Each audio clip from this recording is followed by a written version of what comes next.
It's December. It's December the 11th, the day before the general election in the UK.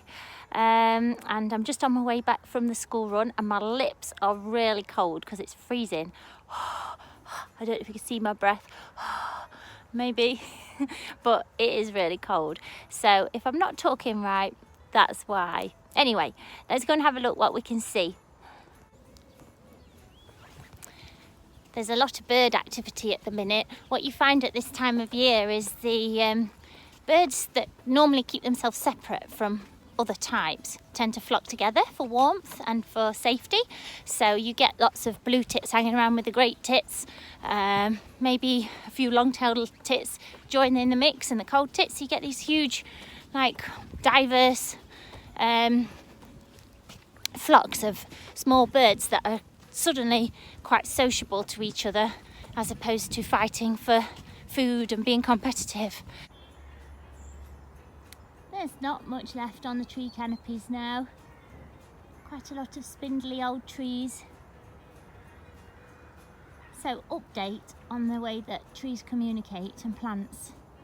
My mother sent me an article the other day telling all about how when a plant is cut, it emits a high frequency squeal. Well, that really disturbed me. And apparently it's so that the others will send out nutrients their way. So interesting.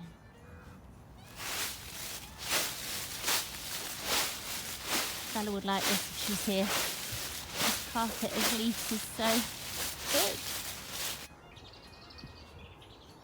This morning, when Bella was with me, a little blackbird was so close to us, and it was eating all the hawthorn berries, and we just stood and watched it. It was a really nice moment because she was on a scooter, so she was like further in front, so I stepped back so that I wouldn't scare the bird off that she was watching, and she was just open-mouthed watching this bird, like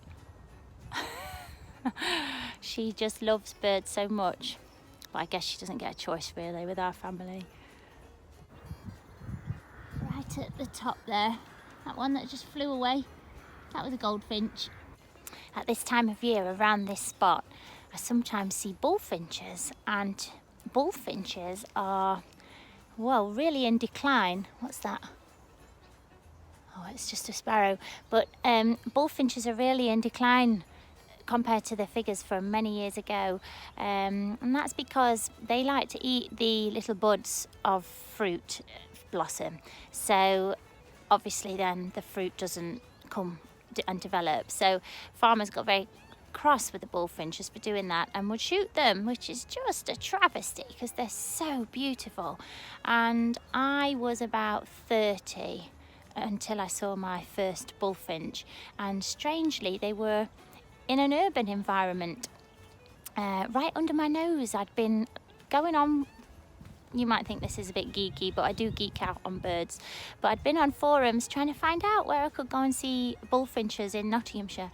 And it turned out they were right outside my own nose, down a little alleyway where I was living at the time, just hanging around.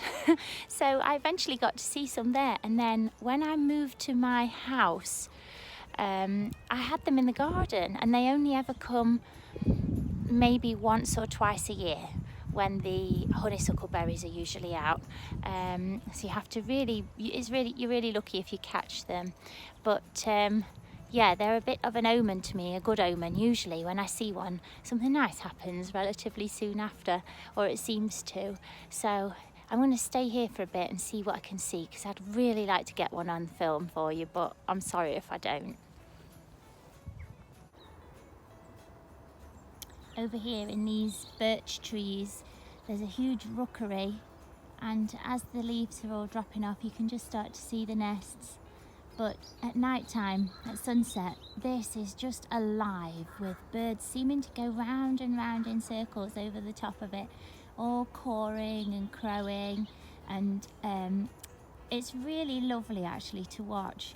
And it's also very strange. They seem to have a path that they travel along, these birds, and around about 3 o'clock or 2:30 at this time of year, actually, when it's getting darker, they'll all sort of migrate back home towards the rookery, and there are hundreds of them. It's really spectacular to look out for them and hear them going over. And then in the mornings they go the opposite direction, so I think they're going down to the forest in the opposite direction. So it looks quite empty there at the minute. There's just a few fluttering about, but they've gone off for the day to do their caching, which is where they will find food and bury it and hide them. I'm really into crows. I never used to particularly like them, but I get them visiting the big tree in my garden, and I've learnt quite a bit about them. So for instance, when they're in love, they'll sing gently to each other, and it's hardly audible because they'll do it so quietly. But when you've got them in your tree in your garden, you hear so many different kind of bird calls from them. They don't just caw and crow, and they're really intelligent as well. So yeah, I actually have a soft spot for crows. I don't know if you can see, right in the middle of the screen there is a little squirrel doing acrobatics. I don't know what he's after, but he was just dangling totally upside down. I can't really get any closer to get this guy because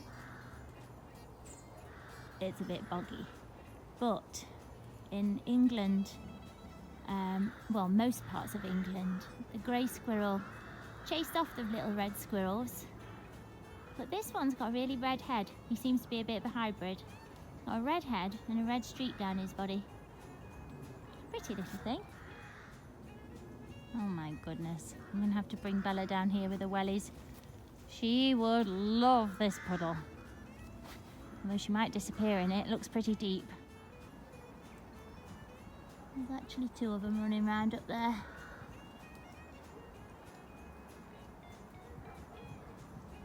I know this isn't enthralling viewing, you can't see very well, but I'm just fascinated how he just jumps about from branch to branch. I've lost him. So all this woodland here, behind this really ugly fence, used to be a tip, and it's been rewilded and is a home to all sorts of wildlife, and this is where I often see blackcaps. And I think the reason there's so much wildlife, this is like the base of where the rookery is, but it's because nobody can get in because of the ugly fence. So everything in there is really undisturbed and it's thriving. Oh, just found the squirrel again. There he goes. I'm going to leave him to it.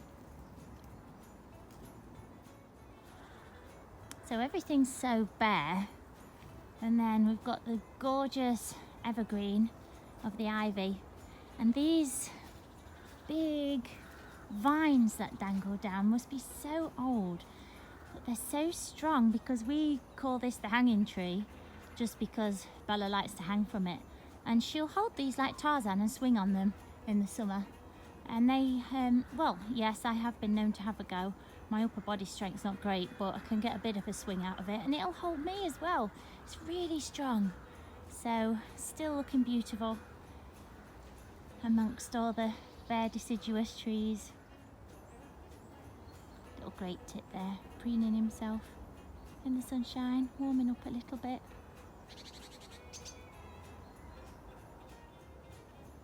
So amongst all these trees that have lost all their leaves, I've noticed over here some catkins on this one, so I'm going to go and have a look at them. It's hard to identify when there's no leaves or very few left, so I'm going to have to look these up when I get back, but it's just a reminder that even when you think everything is dead, nature's working really hard to prepare for the next year. I always love to see the catkins. All the promise of new growth, and that the light is always going to come back after all these dark days. So we're heading towards the winter solstice, and the darkest day of all. Won't be long, these are saying. It won't be long till the spring.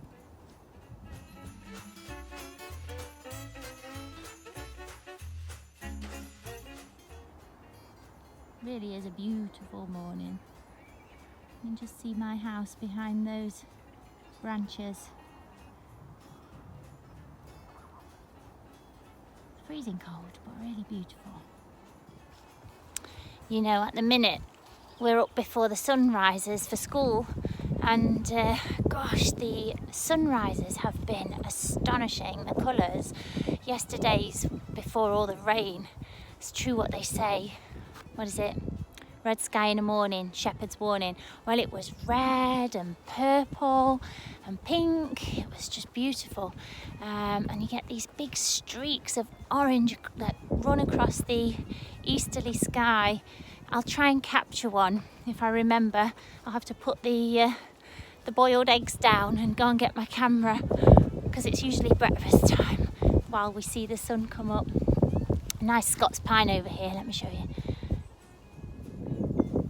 I say Scots pine, but it might not be, but it's a nice spruce tree. And this year I've decided I'm doing all my Christmas decorations in evergreen. I'm not even going to get the box out the loft other than the baubles for the tree. So I'm going to be back over here over the next few days, getting some more greenery. And then my mum and my sister are going to come and make some Christmas wreaths with me. So I've dried some orange slices in the dehydrator, and they've come out really good. So I'm going to use those. And do you know what, actually? They're delicious. If you break them in half and eat the fruit out the middle, it's like eating marmalade. Really tasty. I've been having them as some snacks with Bella. Yeah, we're a big fan. So although I wouldn't just eat any that you buy off the internet because you don't know what's been done to them, but I know that mine are okay because I cut them myself.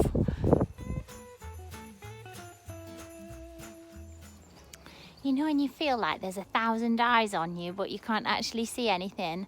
I can hear birds everywhere, and I can see like them dashing about into the hedgerows, mostly robins. I can hear them clicking at each other, marking their territory with their like aggressive sound. But yeah, I haven't been able to capture anything as yet. But something you can listen out for this time of the year, the tawny owl is really vocal. And the tawny owl is the one where you hear to-wit, to-woo. And actually that is the two birds. One goes to-wit and its mating partner will answer to-woo.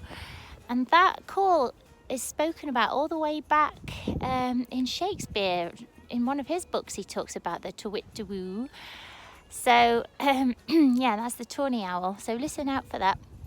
I think it's the man that goes to it and the female says to woo. I think so. So if you just hear to it, then he's got no lady with him. But if you hear the whole to it and then to, then you have a couple in your vicinity. So listen out for those. They're more commonly heard and more active at this time of year, apparently. So over here, the crows were just going crazy, and it turned out there was a big buzzard sat in the hedgerow just over there. But as always, couldn't get my phone out my pocket in time, and my gloves off. I feel sorry for buzzards because they don't half get a lot of stick off of the crows, and well, you even see the swallows trying to scare them off by pecking at the tails as they're flying around. But they always look so graceful, and you know, the buzzard could just take one of those birds out so easily, and it just chooses not to. I always say to Bella when she's having problems with people at school, as kids do, get a bit mean to each other at times. You know, be a buzzard. Let them do what they're doing, but just rise above it. It's nice to be able to see things in nature that you can adopt yourself in your own life. I think a buzzard is a really good example of being tormented and chased away, and you know, a lot of aggression towards it, when all it really is doing is trying to find its breakfast. And it just maintains such a decorum while they're all chasing at it. Loads of pigeons. I'm heading home now. It's really cold and I'm ready for a hot drink. But I will try and get some sunrises over the forthcoming breakfasts before Bella breaks up from school. And then I'm hoping I won't see them for a bit and I'll get a bit of a lie in. But for now, bye.